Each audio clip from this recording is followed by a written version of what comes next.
Parts అడ్డంగా ఉన్నాయి, అవి తొలగించడానికి ఇప్పుడేదో అనుమతిస్తే ఇవాళ కట్ చేయడానికి పోయిందన్నారు. ఈ పని ఏదో 5 రోజుల కిందనో 4 రోజుల కింద ఎందుకు చేయలేదు? This is what we are asking. So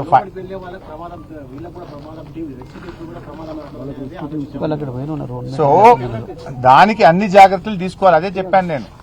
national institute of rock mechanics కానీ, అదేవిధంగా నేషనల్ జియాలజికల్ సర్వే ఆఫ్ ఇండియాని కానీ చెయ్యాలి మీరు. ఇప్పుడు వైసాబ్ ఇదేమి మేము కాళేశ్వరం ప్రాజెక్టులో 203 కిలోమీటర్ల టనల్ తవ్వాం, 203 కిలోమీటర్స్ టనల్ తవ్వాం.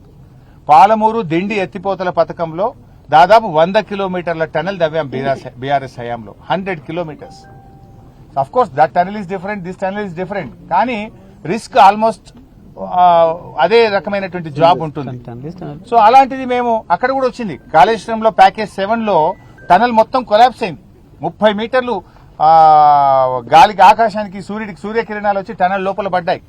అయినా మేము ఎక్స్పర్ట్స్ ను జమ్మూ కాశ్మీర్ నుంచి పిలిచాం, దాన్ని హ్యాండిల్ చేసినాం, జాగ్రత్తగా దాన్ని పూడ్చి ఇవాళ అద్భుతంగా దాని నుంచి ఇవాళ నీళ్లు ప్రవహిస్తున్నాయి. ఆ నీళ్లు ఇవాళ కాళేశ్వరం ప్రాజెక్టులో భాగంగా పంట పొలాలకు, హైదరాబాద్ కు, తెలంగాణకు ఇవాళ త్రాగునీరు కూడా అందిస్తా ఉన్నాం. చర్యల గురించి ప్రభుత్వం నిజం చెప్తుందని అనుకుంటున్నారు.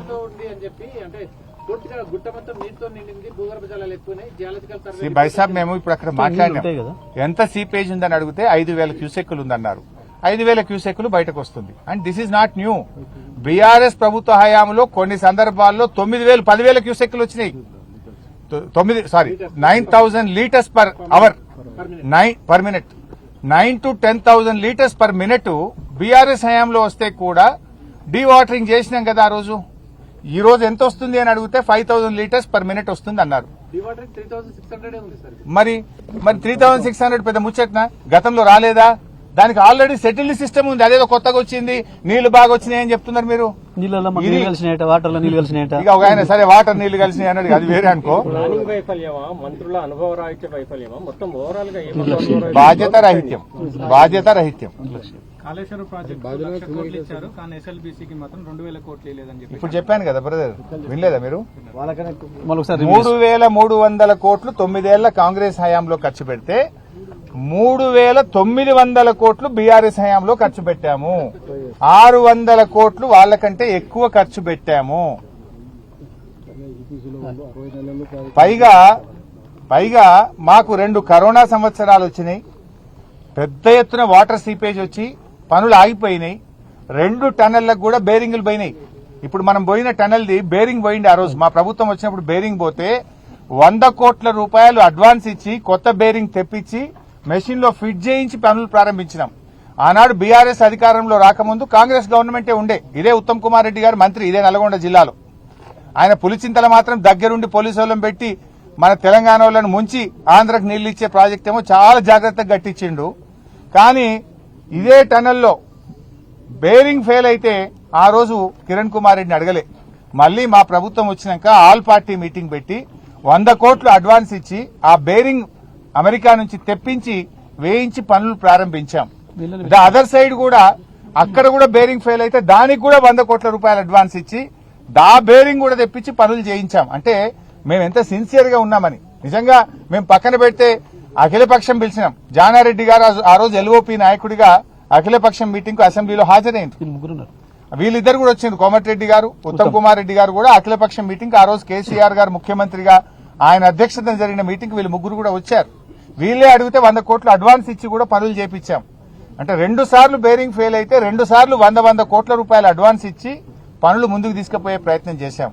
డీవాటరింగ్ ప్రొవిజన్ లేకపోతే ప్రాజెక్టు పూర్తి కావాలనే మంచి ఉద్దేశంతో డీవాటరింగ్ కు ప్రభుత్వం సమ్మతించి కూడా పనులు ముందుకు తీసుకుపోయే ప్రయత్నం మేము చేశాం. 15 నెలలు ఇప్పుడు బేరింగ్ తెప్పలేదు. ఇవాళ ఇంకోటి అంటున్నారు మీరు. ఒక మిత్రుడు అడిగాడు పని.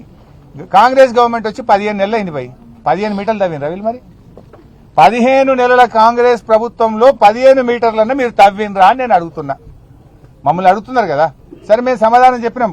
12-13 కిలోమీటర్లు లోపల పోయినా కొద్దీ సీపేజ్ పెరుగుతుంది, మనకు రకరకాల సమస్యలు వచ్చినాయి, లూజ్ స్ట్రాటా వచ్చింది. అయినా మేము 13 కిలోమీటర్లు తవ్వాం. 2 బ్యాలెన్సింగ్ రిజర్వాయర్లకు పూర్తి చేసే ప్రయత్నం చేసినాం. 3,900 కోట్ల రూపాయలు మేము ఖర్చు పెట్టినాం. అయితే 15 నెలల్లో మీరు 15 మీటర్లు తవ్వినరా? బేరింగే రాలే ఇంతవరకు వచ్చని ప్రెస్ మీట్లు రాసి విలేకరుల చేతులు అరుగుతున్నాయి కానీ బేరింగ్ వచ్చింది అయితే లేదు. చెప్పబట్టి ఇప్పటికో 100 ఉపన్యాసాలు కొట్టుంటారు వీళ్ళు. బేరింగ్ అయితే ఇంతవరకు రాలే. సో ఈ రకంగా ఇప్పటికైనా ఈ అనవసరమైనటువంటి రాజకీయాలు మానండి. ఇవన్నీ కూడా నేను ఎందుకు మాట్లాడినా తెలుసా భాయ్ సాబ్, ఇక్కడి నుంచే ఉత్తమ్ గారు మాట్లాడిండ్రు, ఇక్కడి నుంచే జూపల్లి గారు మాట్లాడిండ్రు, ఢిల్లీ నుంచి నిన్న ముఖ్యమంత్రి మాట్లాడింది కనుక నేను దానికి క్లారిఫికేషన్ ఇచ్చాను. యాక్చువల్గా మేము 5 రోజులు సంయమనంగా ఉన్నాం. తమ తప్పిదాలను తమ ఫెయిల్యూర్ ను కప్పిపుచ్చుకోవడానికి మా మీద బురద జల్లే ప్రయత్నం చేసింది కనుక నిజానిజాలు ప్రజలకు తెలియడం కోసం మాత్రమే నేను చెప్పే ప్రయత్నం చేశాను. ఇప్పటికైనా రాజకీయాలు మానండి.